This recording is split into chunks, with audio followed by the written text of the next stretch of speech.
Assalamualaikum warahmatullahi wabarakatuh. Om Swastiastu. Perkenalkan, nama saya Imam Aryadi Fajrillah dan teman saya. Lalu Fahri Ali Idris. Di sini kami akan mempresentasikan hasil kerja kelompok kami, yaitu penyakit ginjal kronis dengan metode KNN. Latar belakangnya adalah data penyakit ginjal kronis. Penyakit ginjal kronis (CKD) adalah kondisi medis serius yang ditandai dengan menurun fungsi ginjal secara progresif. Ginjal yang rusak tidak mampu menyaring limbah dan cairan dari tubuh secara efektif, yang dapat menyebabkan berbagai komplikasi kesehatan. CKD merupakan masalah kesehatan global yang semakin meningkat karena berbagai faktor, termasuk meningkat prevalensi diabetes, hipertensi, gaya hidup tidak sehat, dan penuaan populasi. Tujuannya itu ada diagnosis dini dan prediksi. Yang kedua itu ada pemahaman pola penyakit. Yang ketiga ada peningkatan pengobatan. Yang keempat ada peningkatan kesadaran dan pendidikan. Apa itu KNN? KNN adalah algoritma pembelajaran mesin berbasis instance-based learning atau lazy learning yang digunakan untuk klasifikasi dan regresi.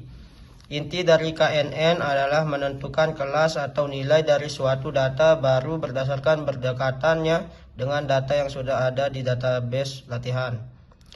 Dalam KNN, data baru akan diklasifikasikan berdasarkan mayoritas kelas tetangga terdekat yang jumlahnya K. Kedekatan ini biasanya diukur menggunakan jarak seperti rumus di layar. Sumber dan data atribut. Saya memperoleh data dari website Kaggle, terdiri dari 25 atribut dan 2 label dengan total record sebanyak 400 record. Ini untuk atribut dan keterangannya bisa dilihat di layar. Selanjutnya akan dibacakan oleh teman saya, lalu Fahri, silahkan. Baik, terima kasih. Saya akan melanjutkan presentasi. Gambar di atas adalah heat map yang menunjukkan matriks korelasi antar variabel numerik dalam dataset klasifikasi ginjal kronis. Nilai korelasi berkisar dari -1 hingga 1, di mana nilai mendekati 1 menunjukkan hubungan positif yang kuat. Nilai mendekati -1 menunjukkan hubungan negatif yang kuat, dan nilai mendekati 0 menunjukkan hubungan yang lemah atau tidak ada hubungan. Histogram ini menunjukkan hubungan antara usia dan klasifikasi penyakit ginjal kronis, di mana pasien usia 40-60 tahun memiliki prevalensi tertinggi terhadap penyakit ginjal kronis klasifikasi 1. Pada usia muda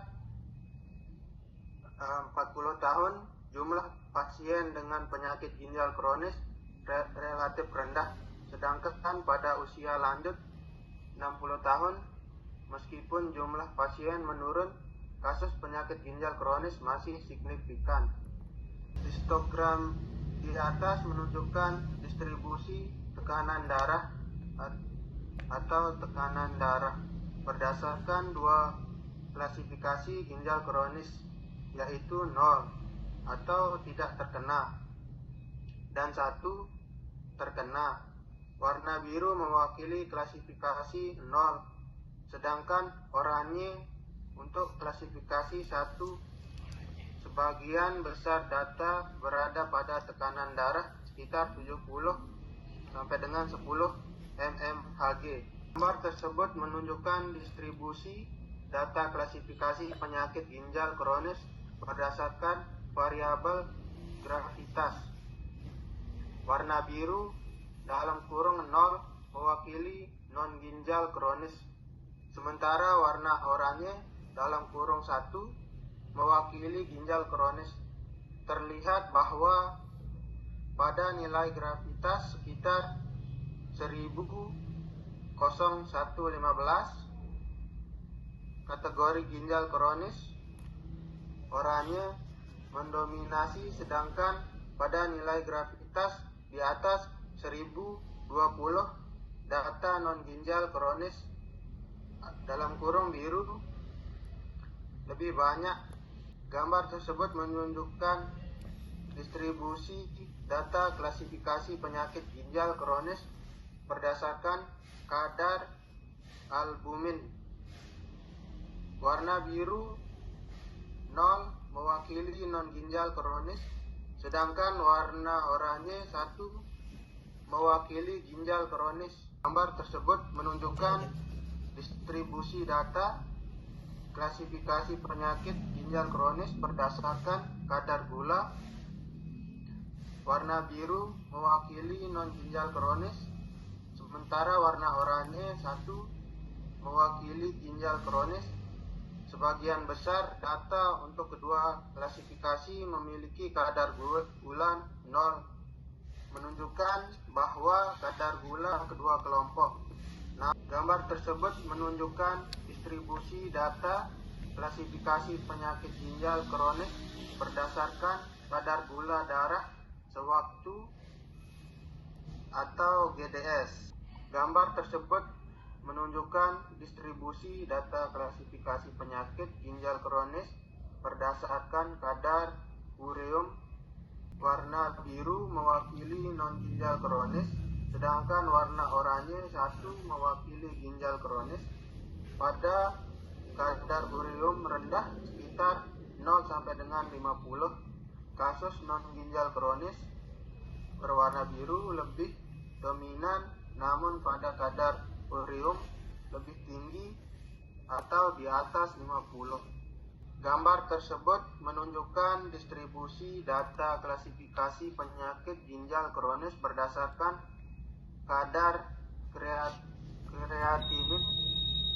Warna biru mewakili non-ginjal kronis, sementara warna oranye 1 mewakili ginjal kronis.